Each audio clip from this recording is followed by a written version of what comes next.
Who got the power?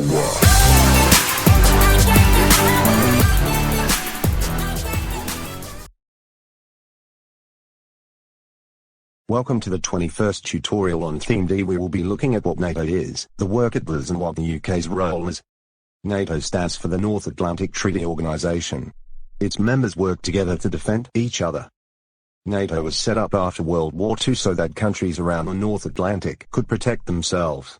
Their statement says, an armed attack upon one shall be considered an attack upon them all. NATO wants to maintain the freedom and safety of its members. It does this through political and military methods. NATO promotes values of democracy and encourages cooperation on defense and security issues to build trust and, in the long run, prevent conflict. NATO is committed to peaceful solutions of disputes. If talking fails, it will use the military to get involved in crisis management. Do you know which countries are members of NATO? How many can you think of?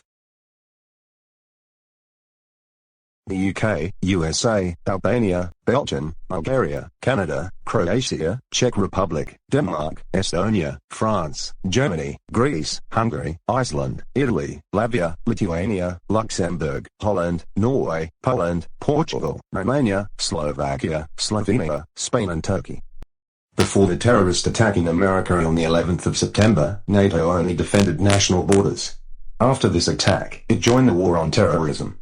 NATO says that peacekeeping is now as difficult as peacemaking. The UK has a group of representatives who keep the government in touch with NATO's plans and discussions. British and US soldiers were in Afghanistan. Once their countries called them home, NATO led a mission called Resolute Support which provided training and advice to Afghan security forces. It helps the army to recruit, train and manage its personnel, to plan, organize and budget, to ensure that it's accountable for its activities, and ensure that it accepts the rule of law. In the exam, you might be asked to explain the aims of NATO or what it does to help maintain peace.